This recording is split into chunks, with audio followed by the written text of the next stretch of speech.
And deeper down the rabbit hole we go. Welcome to Aeon Bite. Welcome to the desert of the real, that dream of you, that ship smoke on the horizon. And welcome to this very, very special show, a Patreon AB Prime exclusive, sometime early to mid-November, and with a very special guest, an individual I've been having just great chats, very enlightening and educational chats offline. Somebody I like to consider as my friend until he finds out my taste in music, and then we'll see where that goes.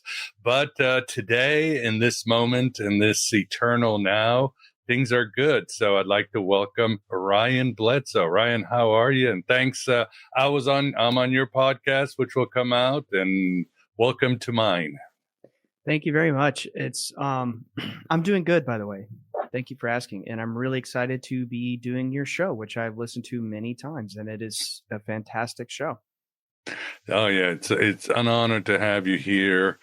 Well, yeah, we've been. I was on your show talking a whole bunch of Gnosticism, Gnosis, all that. So I'll get to the main question. What drew you? And again, you've talked about this on your channel. What drew you to Gnosticism? Oh, actually, I have one more before that. In the introduction, we've got Lilu from The Fifth Element.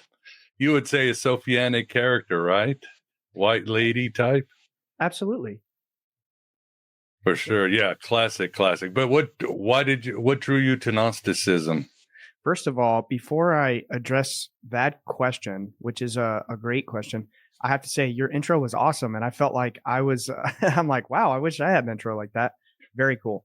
But so what drew me to Gnosticism, that's going to be a little bit of a long-winded answer. So if we have some time, let's unpack that. Let's do it. For the listener that has no clue who I am or where I come from or what my background is, my family, the Bledsoe family, is the most publicly documented and studied UFO case in the modern era. Since I was 13 years old, we have been picked apart and probed by pretty much every intelligence agency that you can think of. Mm-hmm. They started knocking on our door when I was like 14, 15.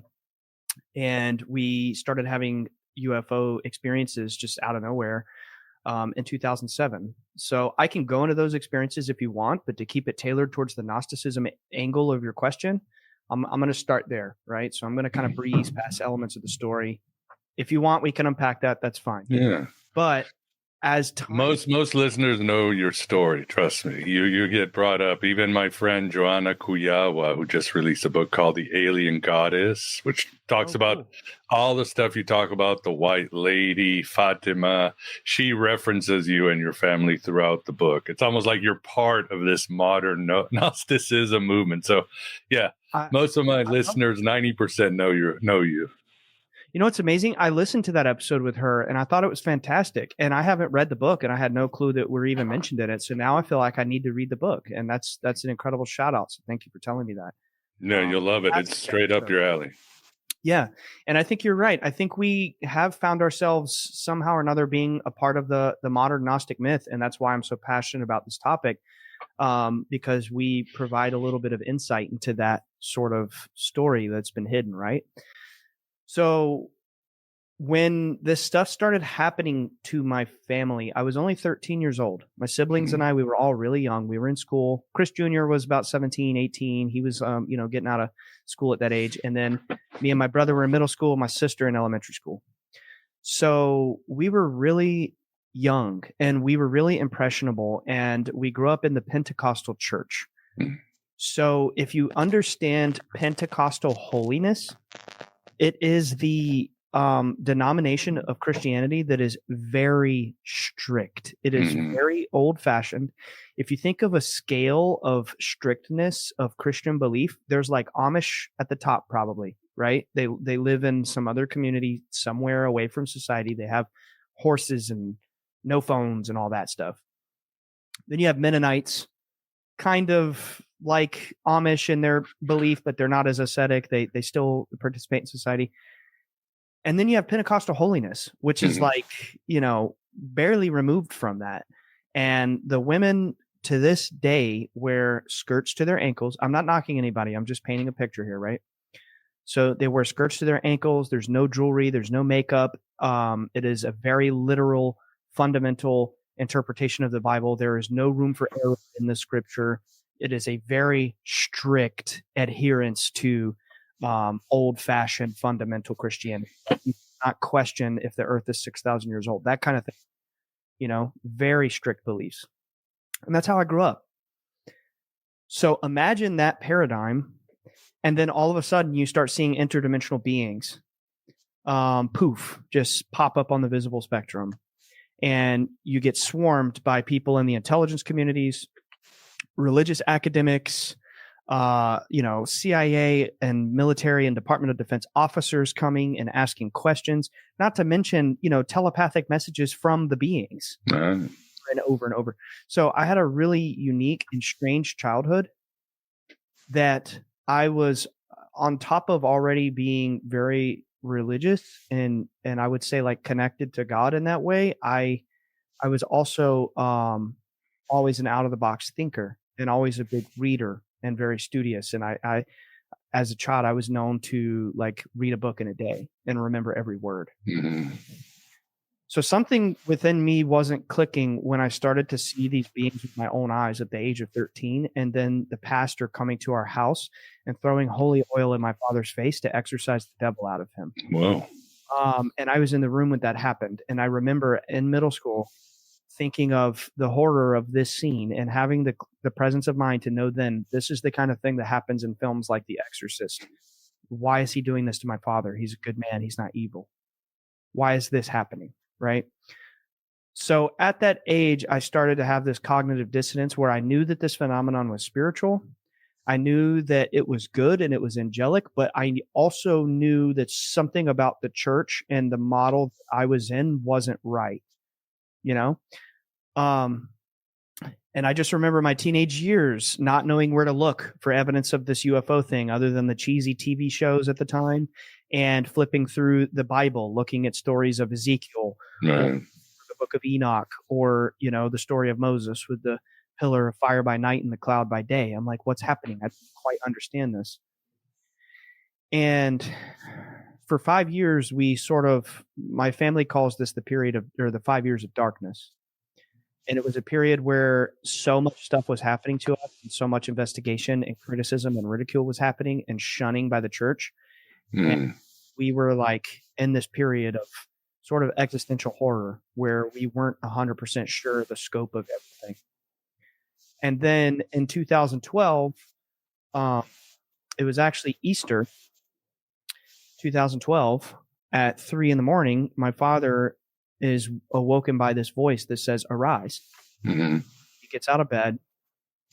He is instructed to get dressed, go to the backyard, go outside in our yard.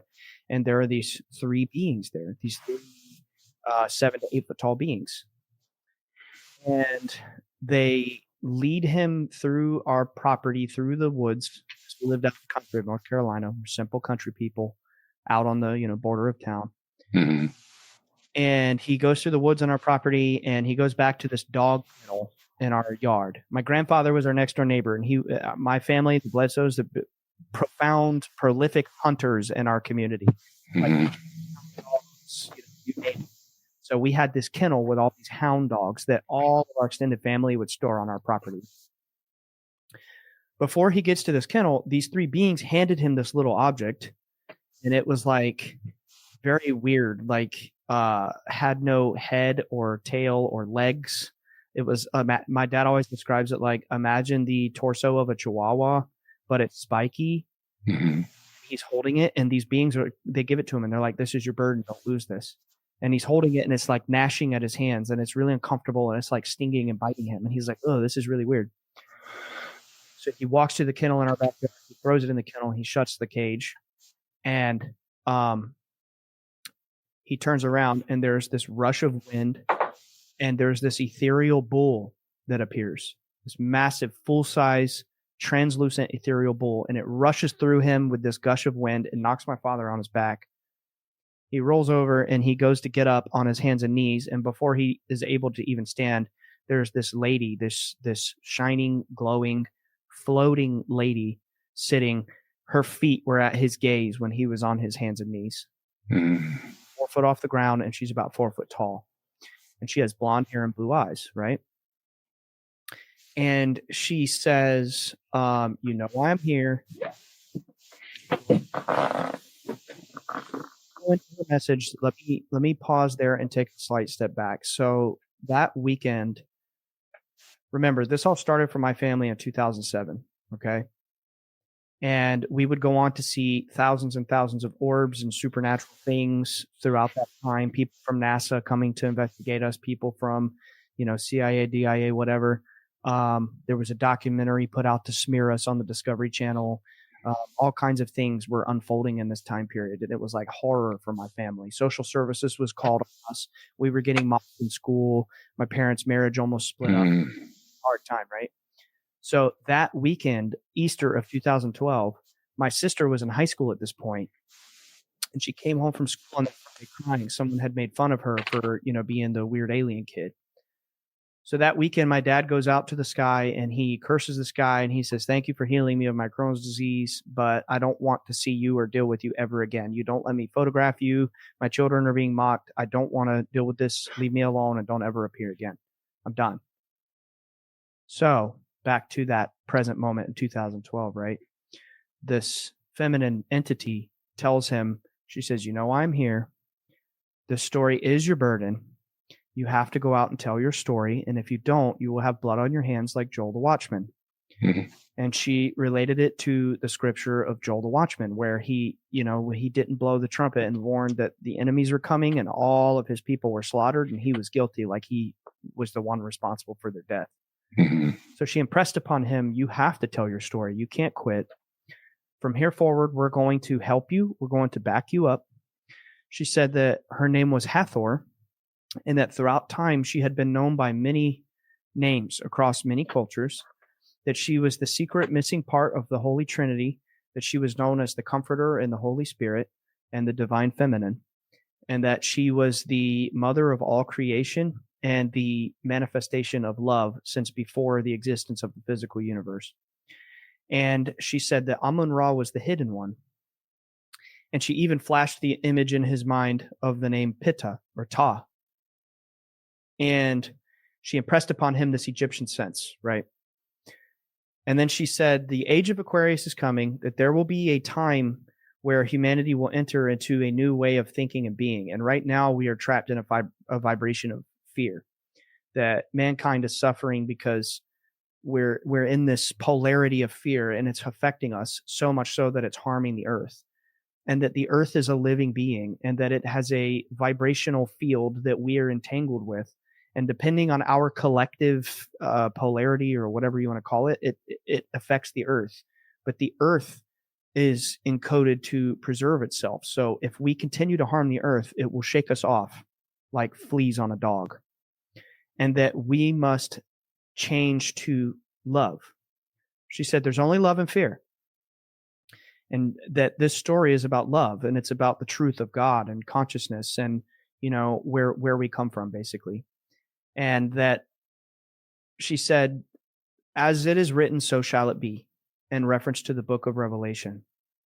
And she said that there's a dark force in power, that there is a small group that worship this dark force, and they are using the biblical book of Revelation as a script to the masses to sort of manifest a cataclysm by getting us to believe it and accept it and stay in that vibration of fear. And that, go forth and tell your story, because it will combat this narrative. And as it is written, so shall it be, the light will win. But we have to choose the light. We have to choose love. And she said that this is a perilous world where we come on a journey of the soul to learn and to grow. And that when we die, we become as they are. We go into these orbs of light, and we can go on to other worlds, and that we're eternal and we never truly die. And she said that our ancestors and our loved ones are always around us, watching over us, and that, stay the course. She's going to help us along the way, bring people in our path, help us get cameras and witnesses. And from this point forward, you will be able to film. Well, at this point, my father has the most footage in the world of, orb phenomenon and all that stuff. That's true. So I'm kind of paraphrasing elements of like what she revealed to my father, because I want you to understand how shocking and profoundly different this message was to my current belief system at the time, being an 18-year-old Pentecostal holiness kid in freshman year of college, still going to church in a suit, seeing UFOs at night with my father. Mm-hmm. So 2 weeks later, my father tells me this message. And I was in a lot of shock, might I say, when I heard all these Egyptian names and this concept of a divine feminine. I had no clue what any of this meant. I knew inherently that it was true because my father told me, and I knew that we were seeing these beings as a family. I like, on the one hand, I knew it was true, but on the other hand, I had a hard time undoing my 18 years of programming. Right. And the way I was raised, I remember in my older brother's room, he had this book with a pentagram on it. And it was a Christian book that was recommended by the pastor. And it was like a Christian, like, this is the occult, this is Satanism and the devil, like, this is evil stuff. And it was like a Christian writing about how all these occult practices are evil, right? Like one of those basic books about, from a Christian author. And I remember at the time being interested in like martial arts or yoga or whatever. And my pastor saying, don't do yoga, don't do martial arts. You'll get into a trance and demons will enter you. You know what I mean? Right. Don't look into Egypt. I asked my pastor, like, what do you think about the book of Enoch? Oh, it came straight out of the flames of hell. Even though Jesus quotes it. Okay. Yes. So I'm saying all this to sort of establish the framework of my mind and my family's mind at the time when this being revealed this information to us. It was a huge shock. And it took me many years to unpack the relevance of this information. And it set me on a course of trying to make it all make sense. Mm. So by the time I was a sophomore in college, I went to a small university in Fayetteville, North Carolina called Methodist University. And it was a small college. Still to this day, it only has about 2,000 students. And back in the 50s, it was called Methodist College, and it was like a Christian Bible school. And then eventually, years down the line, it became a accredited university, and it dropped the Christian school label. But as a part of the curriculum, you still had to take 2 philosophy and religion courses to graduate. Mm. So I say that to say that when I was going to college to get a degree in psychology at Methodist University, I had to do 2 philosophy and religion courses. So I was like, well, whatever. I start taking these courses, right? And for the first time, I was exposed to the Bible from an academic sense, sort of analyzing the formation of the early church, the early Christian writers and the apologetics and, the Augustines and the Josephus and the Flavius, all these people, Right. Plotinus, all that stuff from an academic perspective and being graded on this and finding it very interesting. And by the time I'm in like my junior or senior year, that I had taken so many of these courses just for fun and just for the thirst of this knowledge. I had like 7 philosophy and religion courses under my belt that the chair of the department comes up to me and he says, if you just take 1 more, you can declare this as a minor. Mm.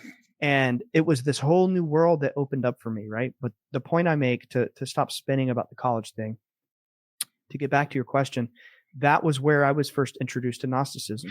Where in one of these courses, I had to read about the early formation of Christianity. It was called Early Christianity. It was a academic course about like all of the different Christian movements throughout time, from the birth of Christ all the way up until the formation of the Catholic Church and all that stuff.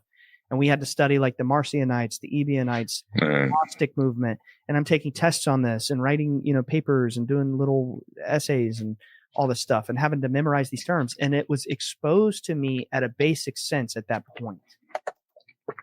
Well, with that minor level of interest already being there, then I get introduced to some other academic professors from the University of Wilmington, North Carolina, by the name of Dr. George Zervos, and Dr. Diana Pasolka, who many people probably know who she is. Yeah, she's been a guest. Cool. I didn't know that. That's cool.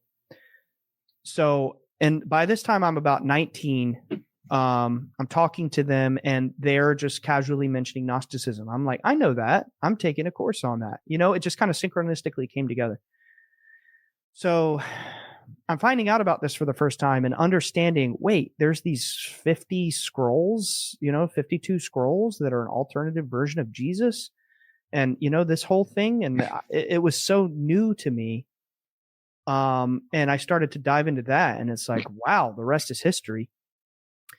And it makes sense, right? And it's like, if you really think about it from sort of a 50,000 foot view, every tradition in the world has some divine feminine archetype, except for Christianity, Islam, and Judaism. Well, if you back up and you begin to pull apart that Gnostic thread, you could see how that is not true.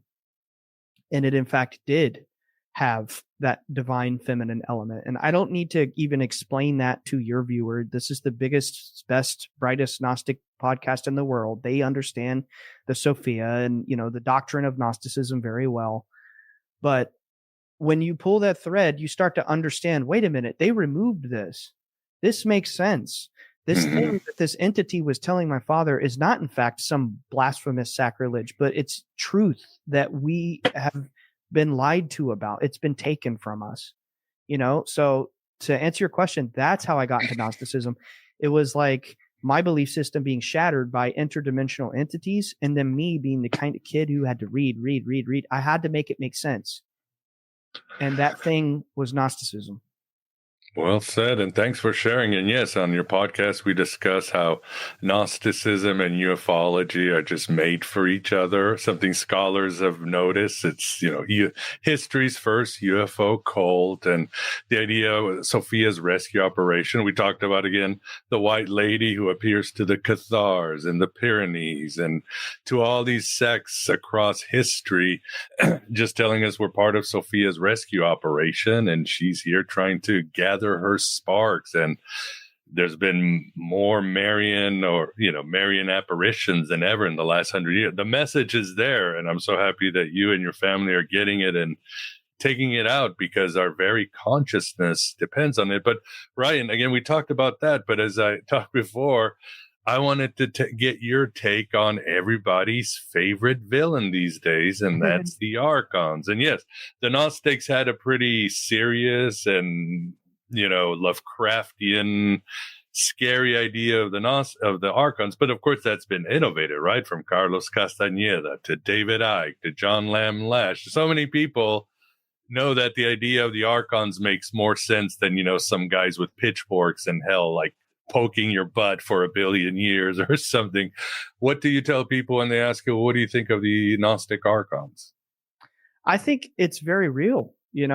I think that, first of all, I don't know I know Gnosticism is real, right? I think intuition compels you to understand that as much as this is a beautiful manifestation of, divine intelligence, that where there is light, there is dark. And there is a level of horror and dread to our existence as equally as there is beauty. Yeah. So I'm concerned with the fact that maybe in some level of multidimensional truth, that two narratives can be true at the same time. So on the one hand, you have the Gnostic story where it's kind of like we're trapped in hell, or it's a nightmare, or whatever you want to call it, illusion, and the Brahmins call it Maya. I do believe that's true. But then on the other narrative, I don't think that it's necessarily evil. And I think it's like our higher selves agree to come here for rehabilitation or learning or school. You know what I mean? So I don't know exactly where the line is drawn on our existence here, but I know that this story is true, that we have descended into the material world for some reason, and it's good, it's bad, but we have to, for what it's worth, graduate out of here. Right? Now, as far as the Archons, I believe that it's totally real, and so much so that these beings, the lady, and as my father likes to call them, the guardians, these glowing light beings that we've been seeing for many, many years, they indicated to my father that the negative phenomenon is like a mental parasite. It's like a pest. Mm-hmm. And it whispers in your mind, in your ear, and it seeks to possess you and devour your mind and make you go mad and crazy. If you read classic demonic possession stories, that is the negative phenomenon. It's not some alien invader like reptilians or greys abducting people and probing them and sexually assaulting them and putting eggs in their body and taking eggs out of their body. I believe that's all crap. I think that the negative phenomenon in reality is a psychic parasite like the Archons, and that it is a part of condition of earthly life, that we are all prey to this force, right? And I know there are some Gnostic movements that say things such as the 7 deadly sins are like these 7 egoic attachments that are sort of attached to every mind. And these are like lessons we have to master to graduate. Yeah, remember the 7 demons that take over Mary Magdalene? I don't know that story. Can you fill me It's in the Gospel of Mark. She has 7 demons and Jesus exorcises them. I need to reread that. That's incredible. I haven't read the Gospel of Mark since I was in college. Yeah. Well, yeah. I mean, the New Testament is so complex. Like the other one I love in the Gospel of Mark is when Satan takes Jesus and he says, I rule every kingdom of the world. So it's like, oh, I'm sure he hasn't let go of that real estate. Yeah, I'm sure too, right? Yeah, who would? I think it's Galatians, or I can't remember which scripture it is off the top of my head, but there's like a simple little phrase in the New Testament that says that, Satan is the god of this world. Yeah. And there are all kinds. Many places. Paul, the Epistle of John, the evil one rules this world. Yeah, Paul knew and Jesus knew. They knew because they were awakened. They saw we were colonized by these predators and they're hungry, right? Yeah. Not to mention, like, so many ancient myths tell the same story, down to, like, I think you talked about this on my show, like the Sumerian tablets, the Anunnaki mining us for gold. So I think the main premise of the Gnostic myth is true, but I don't think that it's a nihilistic negative thing, because I think people hear this and they confuse it with nihilism, or they confuse it with some dark philosophy, and that's not the case at all. In fact, it's a good thing, because let me present 2 outcomes here. The one we've all been taught for 2,000 years, which is you have about 70 years to get it right, get it perfect, say the certain magic little phrases with your lips, in Romans 10:9, the sinner's prayer, and all of these little rituals you have to do. And if you just happen to not do these things and live a perfect Christly life in 70 years, you're going to burn in a lake of fire forever and ever in all eternity. But somehow along the way, the church said, if you give us monthly payments of whatever gold or silver you have, you can get your uncle out of hell, right? Or out of purgatory. So that's one version. That really sucks. And I think that that's caused a lot of people dread for many millennia, right? And then you have the Gnostic version, which is like, hey, you're not going to go to hell when you die. You're kind of in hell now, but don't worry, that's good news, because you can get out of here. You just have to be Christ-like. That's pretty amazing. It is. Actually, it's while you're alive, you can be like Jesus. Yeah. Doesn't get better than that. No, it really doesn't. And it calls into question the entire way that I was raised, where, I have so many family and friends who are on that old-fashioned Christian wave, and they think that they're holier than thou because they say the word Jesus in church 1 hour a week, and then they can be however they want, be judgmental, be hateful, arrogant, whatever. They can do whatever they want because, hey, I'm one of the special chosen few who's baptized and saved, and I'm redeemed, but you're not, because you're not sitting with us at church on Sunday. What about all the suffering and trauma that I'm experiencing in my life? You don't care about that because I'm not, you know what I'm saying? So. I agreed. And you're right. That's not nihilistic. You've read the Gnostic Gospels. These people are so happy. They're joyous. They're singing hymns to Sophia and all that. And like you said, you have to know the darkness to know the light. If we're going into the jungle, Ryan, and we want to go pet elephants and giraffes, we better know that there's lions out there, right? And snakes, because that's the universe. It's an economy of feeding and predators and hunters and people and beings with different morality than we have. And we might end up as the main course, or are the main course, right? Yes, but with the right tools, you could survive. Bingo. With, respect to the Gnostic tradition or the other mystery schools, those tools are, meditation, expanding your psychic faculties, being Christ-like. I think that's the easiest way to describe it. Keeping your conscience clean, or as the Egyptians said, your heart light as a feather as it's weighed against that ostrich feather. Right. Right. There are tools to survive this universe and not be preyed upon by these negative vampiric entities that are very real, and they are disembodied spirits. For whatever reason, our condition here in Earth life is to be,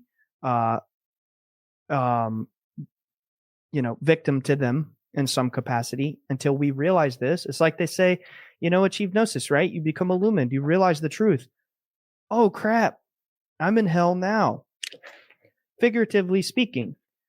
For whatever reason, I'm in a world where I'm supposed to suffer. And when I realize this and not become a victim to this and become active in my creation, become active in my perception of reality and positive, I can change the world around me and I can graduate and go on to, a better place. I don't want to come back here. I definitely don't want to come back here. I hate paying taxes.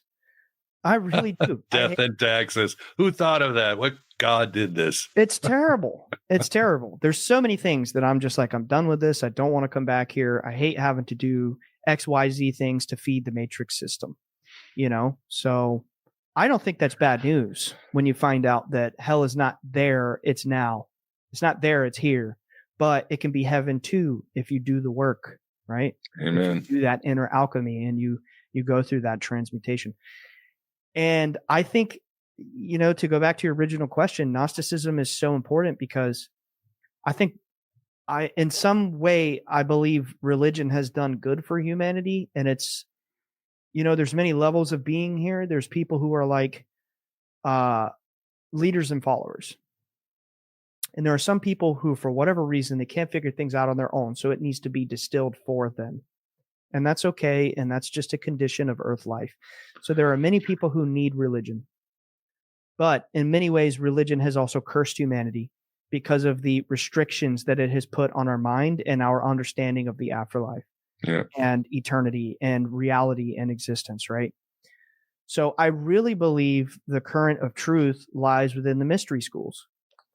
Since the times of ancient Egypt, ancient Tibet, India, and Mesoamerica, and just places all over the world, they have these currents of Atlantean tradition that all have similar mythologies, dying and resurrecting God, the son of some sort of primordial deity that returns from the underworld, and it's this salvific figure, and even you have this virgin birth story and the divine feminine always being a part of it. There's this same motif that pops up all over the ancient world, right? So clearly they all had to get this information from some current, right?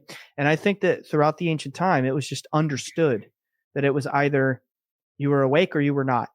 You were initiated into the mysteries or you were not. Mm-hmm. And the Gnostic tradition, in my humble belief, is sort of the missing piece of the puzzle, that because now the paradigm of today is like Jesus is king. Your God is fake. Let's go to war because we have different God, different belief, whatever. In the past, sure, that existed exoterically, but esoterically, you had all these great minds. You had, for example, you had Pythagoras from Greece going to Egypt to be initiated in the temple, or you had, correct, according to the Gnostic tradition, you had someone like Jesus going to India, going to Tibet, going to Greece, going to Persia, going to all these places to be initiated into their mysteries. And there was Zoroastrianism and the connection of Gnosticism. you had this synthesis of these different mystery traditions being united, they all agreed on the common thing, that we're, for whatever reason, trapped here, and we can awaken out of this, expand our psychic faculties, and evolve. Right? That's like the big secret. That's what the Freemasons are talking about. That's what the Rosicrucians are talking about. That's what the Templar Knights, the Hermetic Order, the Golden Dawn, the OTO, all of these orders, they're saying the same thing, right? Exactly. And I think that Gnosticism is the thing. It is the very mystery that unites the East and the West and makes this puzzle complete, so that we understand our true human history, that, whoa, we weren't restricted by religion. It was actually, there was these mystery schools teaching this primordial truth that we all have access to, which is that the divine is within each of us. Beautifully said. No, I agree. Even on your show, it just came to me. I told you what Gnosticism says. We are all shamans. It's shamanism for the middle class or the lower class, because we're all traumatized, fallen, mystic beings. It's not, in ancient times, there was only one shaman, right? Yeah, that's it, one priest. And everybody was sort of left out. Gnosticism, which came out of Egypt, kind of innovated, said, no, anybody can join it. In fact, it's affordable. We have little lodges and little texts, and you don't have to be a pharaoh or rich. It's shamanism for everyone, which is so important and so different than most movements. And yeah, you're right about the hell thing. And we talked on your show, Socrates in the Phaedo said, we are in Hades, the body is the tomb. Good news. Plato and Socrates were very happy, universe-loving cats. And sometimes people, and I remembered after that, people are like, oh, it's not Christian. I said, oh, wait a second. When Jesus died, did he go to heaven? Oh, he had to spend 3 days in hell, right? Yep. So even Jesus had to take that shamanistic journey to face the archons, to face the shadow and all that. So yeah, everything you said makes perfect sense, and agreed. And the thing about Plato too is that he was initiated into these mysteries. Egypt. Yeah. It starts with Egypt. It all starts with Egypt. Those cats had it going. Egypt and Delphi and the mysteries of Elesis, which they're all saying the same thing, just different language, right? Right. Plato, Pythagoras, Aristotle, so many of these ancient writers were prolific in these mysteries. And all of these traditions were united in secret. And there is an order that exists today that claims to be the fountainhead of all of this original knowledge, and they're the Rosicrucians. And it's an amazing body of knowledge. And it's taking things like Gnosticism, like Hermeticism, like all of these mysteries, and uniting it into one sort of discipline where you can learn all these things, right? Right. So I think that Gnosticism is so important because it's obvious when you pull that thread, you see why they removed this from the human psyche. Well, duh, because it was the Archons, right? It was the evil controlling system that wants us to be in mental slavery and suffering, and keep dangling the carrot. No, if you don't be a good little boy and good little girl and follow the system as we tell you to, you're going to go to hell. Like, no, you're in hell now. Wake up, right? Like, wake up. Stop being a slave to their games and their system. Yeah. So it is dangerous knowledge. It is. For sure. It's the ultimate knowledge. You are God, and you can see through all the veils, and you can heal others. You can be Jesus, simple. And speaking of Jesus, he did a lot of Archon kicking out, mentioned Mary, a whole bunch of people. He was just kicking out and healing people. What advice do you have for people who might be worried about these mind parasites, or with Tico, or same advice you would tell them? Don't watch too much TV because it will control your brain, just as government propaganda rewires your brain. That's what these Archons do.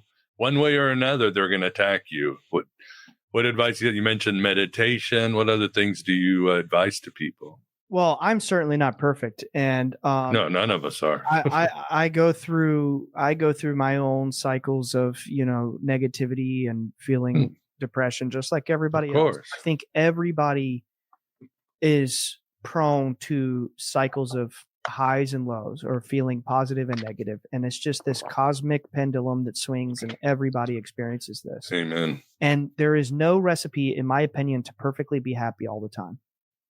But I think from everything that I've read and studied and observed and everything that my father's taught me, communicating telepathically with beings my whole life, the thing that I believe works the utmost best for this condition here is always seeking to be positive, always seeking to visualize positive outcomes, seeking peace with conflict, and doing everything in your power to not be judgmental of others. And that's very hard because I think it's natural to want to be because people are judgmental of you, Right. or you're exposed to it, But I think it's so important to try to be positive and to try to not do harm to other beings and to try to be of service to others. And I can't remember if it's the Gospel of Truth or if recently I was reading through the Nag Hammadi library and it was like the Gospel of Philip or the Gospel of Truth, one of them. I'll have to go back and look, but it said basically like, many rewards are stacked upon you if you seek to awaken others. Right. I think that there is a lesson in trying to help others, trying to be positive and uplift others, awaken others, bless others. I think the best way to fight off the influence of this dark force is to strive to, like, when I say be Christ-like, I don't mean go to church and, be submissive to a religion. I mean, you watch, let's say you're a martial artist and your favorite movie is John Wick. So you're going to your jiu-jitsu classes and you're like, I want to be like John Wick, Right. You have an ideal in your mind. You have an icon in your mind of some sort of mythical being that inspires you to better your craft, right?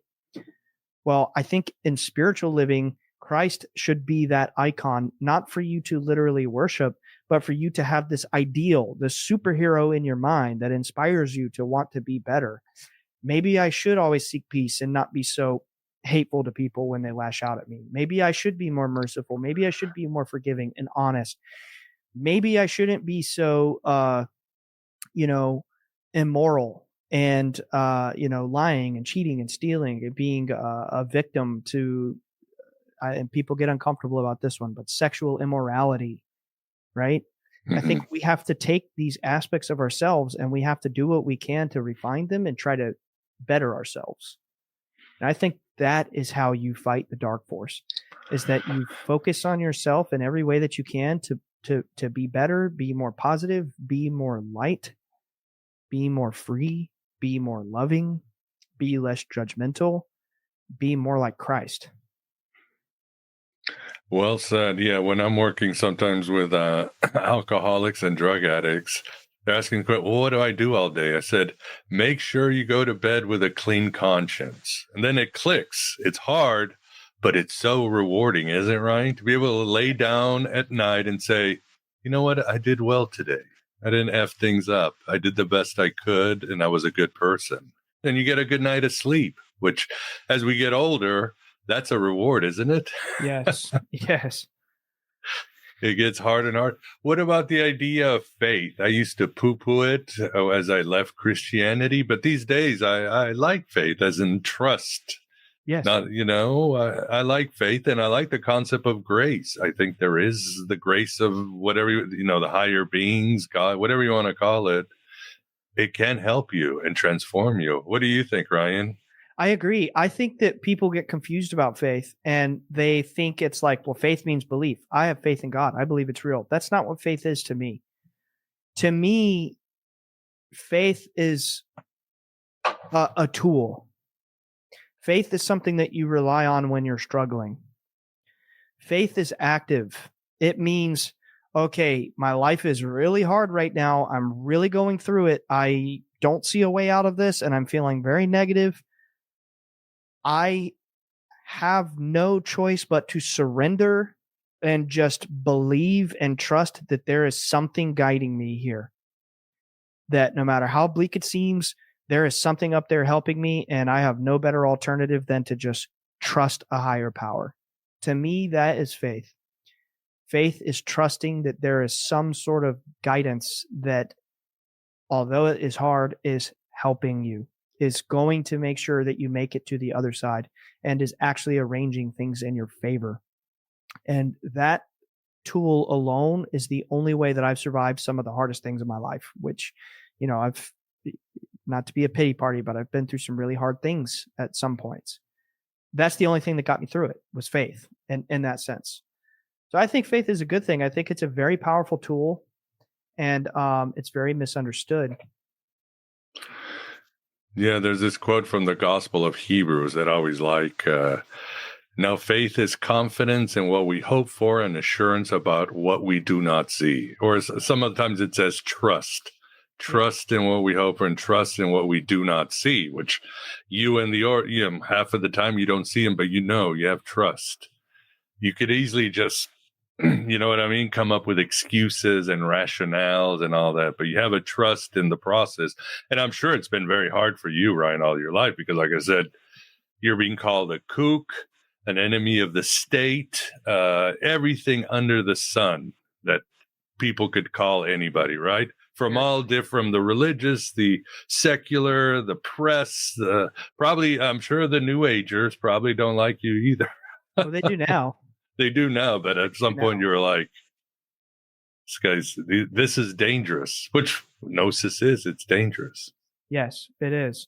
But also, I could see why I completely understand why the powers that be would want to control this, because this is a rabbit hole that leads at the very bottom to the development of humanity. But also in the same sense, I don't think everybody, like if you have 100 people in a room and you explain this to 100 people, maybe only 20 of them would say, hey, that sounds great. I want to better myself. That's another kind of sad part of human nature, is that there are people in this world who are just content with being miserable. They're content with not bettering themselves, being a better person. And I believe the Gnostics talk about this, right? There's like 3 types of people. Right. I can't remember the exact words. It's like nomadic, the spiritual, the psychic, the mental, and then the hylics. Yeah, the hylics. The meat sacks, or and they're like NPCs, right? And they have interest in development, and that is very real. So I could see why this is dangerous knowledge, but nonetheless, I think that truth should be free, and that everyone has that choice if they want to, work on themselves or not. We've really been messed up, because the idea, the dominating paradigm is all you have to do is believe. All you have to do is believe in Jesus Christ. You heard this little story, the drama of his death and his resurrection. All you got to do is believe that, and you're fine, and you won't burn, and that's it. And don't sin. Good luck. But no, it's deeper than that. It's not about believing a story. It's about having the knowledge of your condition here, and then living that way, being that way. It's about your vibrational state constantly at every moment, because reality it's like a holographic virtual simulation, right? And at every single moment, it is being rendered in real time. The past and the future, they're irrelevant. They're not real. They're just possibilities. They're potentials, right? So all that matters is now, what you're doing right now, and how you choose to be right now.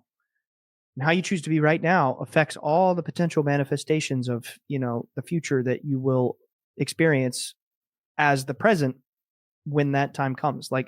It's like this toroidal field feedback loop. So people have to understand. For example, did you know that the Templar cross is actually one of the meanings of that symbol is a toroidal field? No, I never thought of it that way. Interesting. Yeah. It's not only the sun, but it's also a toroidal field. Oh, yeah. So in ancient times, they understood the multidimensional nature of reality. It was encoded into these symbols. For example, the pinnacle, the 5-pointed star. If you take the lines and you divide the sections, it has the math for an infinite spiral, right? And you could go down the line and look at all of these symbols, and it's the same thing, right? So they understood the multidimensional nature. They understood that this is like a holographic reality constantly being rendered in real time. So you have to raise your vibration. You have to be Christ-like. You have to, make good choices. I believe that in the film The Matrix, when he's being presented with the red pill and the blue pill, it's an allegory for a constant thing that occurs. Choosing to wake up every moment you're presented with some major thing in your life. Mm-hmm. You know, you're at a party and someone says, "Hey, you want to do some cocaine?" Uh-oh. Now you have the red pill and the blue pill. Which are you going to say yes and do it and go back to being asleep and lowering your vibration? Or are you going to take the hard path and you're going to wake up and you're going to fight the spiritual fight? Or, you know, hey, you know, you want to cheat on your wife. Uh-oh. Red pill, blue pill. And for every one of these situations that affects our karma and our destiny, it's the red pill and the blue pill all over again. And you have to take the path of Christ and continue to choose the right choices and raise your vibrational field. So that's kind of my belief to fight the dark force. That makes sense. It's right action. Right. What the ancient said. It's good deeds. Yep. Yeah, and it's interesting because on the sync, I haven't done this in years, but last night I just felt like watching some of the action scenes in John Wick.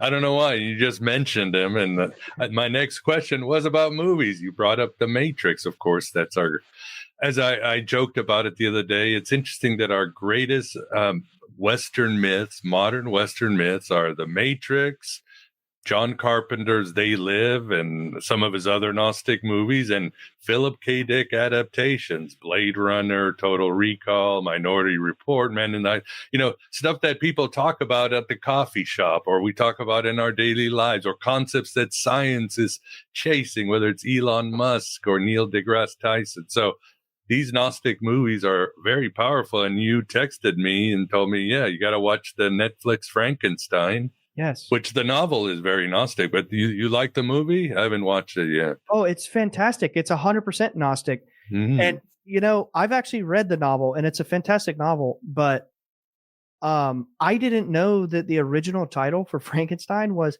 Frankenstein or the Modern Day Prometheus. Yeah. I didn't realize that. And it references that in the movie multiple times. Wow. So I don't want to spoil it. I think you should definitely watch it. I think it's right up your alley. It is 100% without a doubt an occult esoteric film with Gnostic myth in it. And if you know Guillermo del Toro, this is one of his calling cards. He always makes films with esoteric themes. Like if you've seen Shape of Water, very spiritual esoteric movie. He has been Pan's Labyrinth is probably his most Gnostic movie. Yeah. Yes. I need to watch it through that lens. I haven't seen it since high school. But yeah, I haven't watched it in like 10 years, but I forgot how good it was. Yeah, it's a fantastic movie. I have seen, I went on an H.P. Lovecraft kick and I'm obsessed with like H.P. Lovecraft stuff. So I loved your horror episode you just did a few weeks ago for Halloween. But I know that like Guillermo del Toro, for example, has been cited in a documentary about Lovecraft as it being one of his favorite works. Really? And authors. Yes, Guillermo del Toro is a big Lovecraft fan.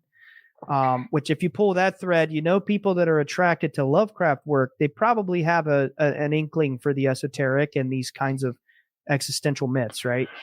So Frankenstein is riddled with this. I don't know how much you want me to give away, but highly recommend. There are references to Prometheus. There are references to Gnostic theology in the actual main characters. It doesn't say it overtly, but like it's pretty obvious that Victor Frankenstein is the demiurge, right? And that the monster, the creature, is kind of like us. Yes, being slaves of the demiurge. There's a divine feminine figure. The Mia Goth character, she's trying to. She's awesome. Yep, and she tries to redeem him through like love and comfort, and there's even a druid character. Yeah, it's awesome. There's this druid man who lives in the woods, who's this blind psychic sage who kind of like helps Frankenstein along his journey of developing his consciousness. And there's so many spiritual themes packed into this movie. It's fantastic. Wow, I need to check it out. I'll probably watch it this weekend if I can. Well, it's on Netflix. So yeah, and for Lovecraft, of course, I would advise watch Richard Stanley's Color Out of Space with Nicolas Cage. Richard Stanley is a modern neo-Cathar. Interesting. You know, true. And he lives with the Cathars. He's been on the show, and it's the best adaptation of Lovecraft, I would say. One of the most, at least, loyal ones. So I love it. I've seen it 2 or 3 times. Oh, you have? Oh, okay. Fantastic movie. I love it. And I happen to have had a couple conversations with one of the executive producers of the film, Daniel Noah. He's a very nice guy. And I just thought that was a cool little tidbit. But yeah. Awesome. Well, we're getting at the end. Speaking of divine feminine, I have to take my daughter to ballet, and something you will understand very before you blink an eye. For the audience, Ryan and his better half are expecting, or they've let it public for the recording of this show. So yeah, congratulations, and thank you. It's going to be amazing. So. Anything else you want to share with the audience? Website, I'll have it on the show notes, but anything else, any events or anything you want to share with the audience this year or next year that's going on? I mean, I would say check out our show, Bledsoe Said So. And we put out episodes every week, and we talk about like a mixed bag of esoteric themes, UFO phenomenon, stuff like that.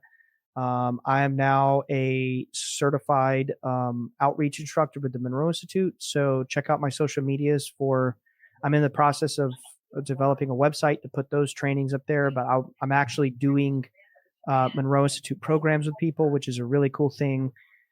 I got one tomorrow. I'm very excited for it.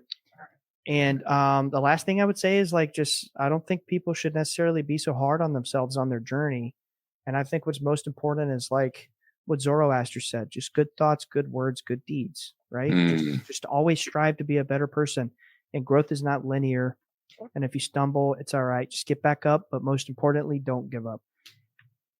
Beautifully said. Couldn't agree more. Well, awesome. This has been a great conversation. Ryan, really appreciate your coming to my podcast, and look forward to the next time we chat, text, phone, podcast, maybe in some gulag after the Archons find us out. But at least we'll have a nice chat wherever we are, right? Yes. Likewise. Thank you very much for having me. Oh, the honor has been my pleasure. And for the little group on my Patreon watching, hope you guys enjoyed it. And at some point, it will be for the wider public. So in the meantime, join my Patreon for these exclusive videos, because there's lots of Gnosis and lots of heresy. But until then, everybody, take care, and thanks for being here.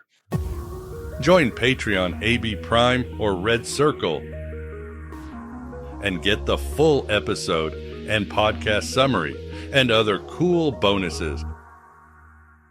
Clean episodes on a private RSS feed, exclusive stream shows early and no more commercials. Support Aeon Byte.